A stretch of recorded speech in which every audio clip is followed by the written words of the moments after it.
How many different ways can you use your background wall to create different portraits in studio? Let's find out. Say hi to Zoe, everyone. Hi, Zoe. Zoe's wearing a top from the NFL, the National Football League, my friend, and it is, who is it? A sports team. Sports, go sports, all the sports. This is the Kansas City Chiefs. Why do you think that Zoe might be a fan of the Kansas City Chiefs? I think it's Taylor Swift's favourite team. Oh, I don't like Taylor Swift. Oh, we've got to talk about this. That's going to cause uproar out there in all internet land. I know I'm like the cliche target market, but... She is the customer avatar. Go back to Kansas City and Dublin. We're not in Kansas anymore. Different from Kansas State. Well, Kansas is okay. Kansas is a state. Kansas City is also a town. It's like New York, New York. New York is a state, and New York is also. Kansas City isn't in Kansas, is it? Hi there, it's Future James here from editing this video. It turns out on further research that there are two Kansas cities that form the larger metropolitan Kansas City area. One of them is in Missouri and one of them is in the state of Kansas. If that's wrong, I'm sure you're going to let me know in the comments below. But yeah, back to the video. We have a white backdrop and a sports look. Look at this streetwear. Looks like Zoe's going to go out skateboarding or something. I definitely can't do skateboarding. I don't know why I went with that. We've gone for a streetwear vibe, and so the hook for this video is going to be, upgrade your street photography, because that's what all the cool kids do. They go out with their cameras like this, and they get the little viewfinder out like that, and they do all the photos like this, and they sweep it around like this, and they just take a billion photos, and one of them will be right. Well, what we're going to do is we're actually going to use some, techniques and show you how you can elevate your street-style photography by using a white wall. We're going to take a very simple square softbox today. What's the difference between a square softbox and the octabox, do you think? Amount of sides it's got. Yeah, that's all it is. It's just the amount of sides it's got. And therefore, some people think it gives you a better wraparound in terms of the feathering. Generally, your octaboxes are going to give you a circular catchlight in the eyes. Square softbox always going to give you a square catchlight in the eyes. Some people think the more circular catchlight, by catchlight, I mean the reflection in the pupil in the iris that's white, that's the reflection of the light. Some people think the circular light is more natural because it's more indicative of the sun, so therefore gives you a more natural looking portrait. Some people, like me, don't care and just go, oh, it's square, who cares? At least I know how you lit it now. That's all the answers that you need to know as to how a portrait was lit. It's in the eyes, all in the catchlights of the eyes. We're going to take Zoe all the way to the back of the studio here. She's going to stand up against the wall. She's so street. She's so cool. She looks like one of the casts. Here's a reference for the kids. She looks like one of the casts of Glee. Glee! How late am I with that?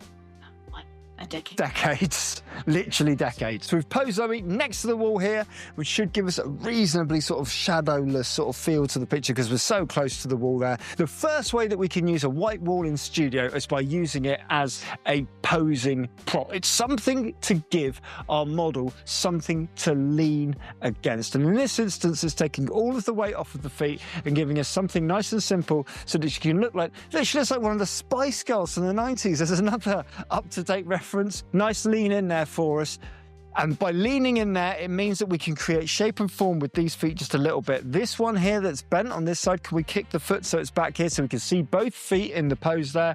And just with that simple turn of the head, I'm going to take a slightly lower position, 3, 2, 1, and we have our first very simple high key image there, which we're going to share live with Zoe now. Come here. Going to see what she thinks of this image live. Are you ready? There you go.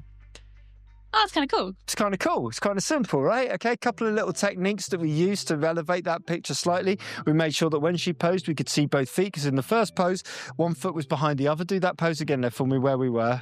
There we go. That foot was just behind that one there, so it looked like she only had one foot. So we just moved the foot so it's right behind, which created even more shape and form, which moved the hips, moved the shoulders, moved everything. Then I took up a lower position, nice and low down here. And by shooting from down here, we had something that looks a little bit Rankin-esque from around about 1998. Really simple shot there. That's the first way that we can use the wall though, just giving our model something to pose against. Next way we can use it is by giving her something to pose away from. So you're going to come all the way back off the wall here. We're going to bring the light in here to follow Zoe, and we're just going to turn it slightly as well. Just a little turn. It's still quite high up above Zoe here. She's going to give us a nice simple pose, maybe with crossed arms, something like that, something simple. And you're going to turn facing towards the light this way there for me if we can. That's it, hair in there and just looking straight down towards me there for me. 3, 2, and 1. Now this one here is going to give us, see the main difference there? What's the main difference? The background. You look grumpier. The background has gone darker. So by doing that and by just doing slight changes there to the pose every time you see the flash, chin down just a little bit. There you go. That's it. That's the shot. There. The background's gone darker. By moving our model away from the background, we've moved the light away from the background, and by turning the light slightly, we've reduced the fall off going onto the background, which is giving us a mid-key portrait. That means that the majority of the tones within the portrait fall in the middle of that grey scale, including that backdrop. The third way that we can use a white wall in studio to create dynamic portraits is by this. We're going to bring this light all the way round here, and we're going to leave this because we're a safe studio. Zoe's now safe. Zoe's going to go back up against the wall here. Bye, Aaliyah. So we've moved this light in here. We're going to come round to the side of the wall here, and we're going to get Zoe to turn towards us, to cross her arms, and just to lean in towards the wall there. Now, if you come round here with the camera, you'll see the pose that I can see here. Come a little bit closer to me here, so the shoulder's about here. That's perfect.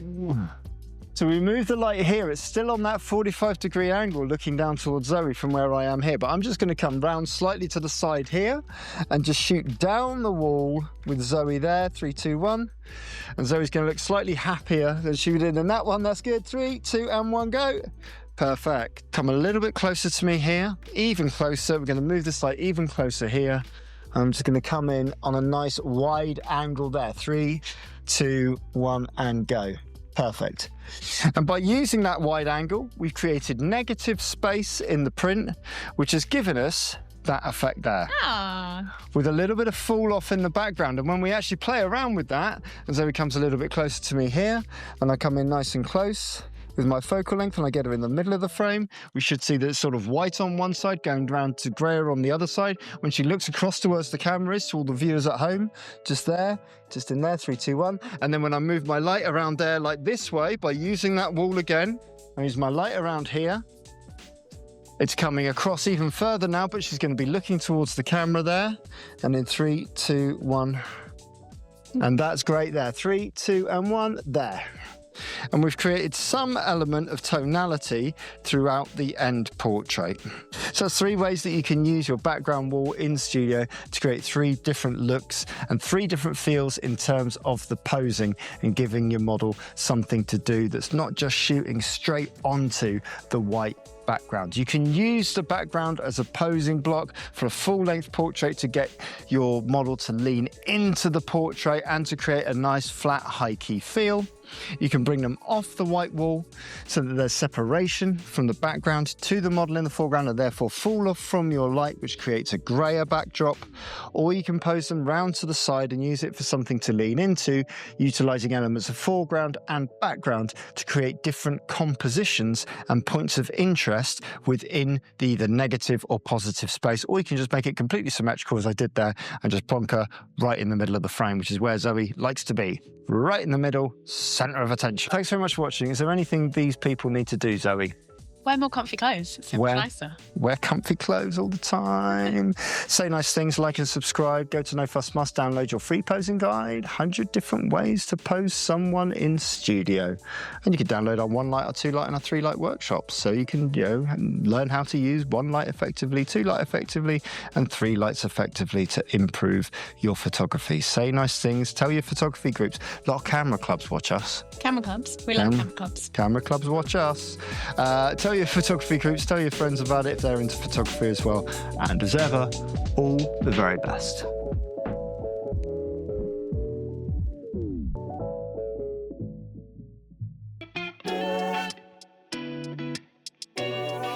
What are your thoughts on posing?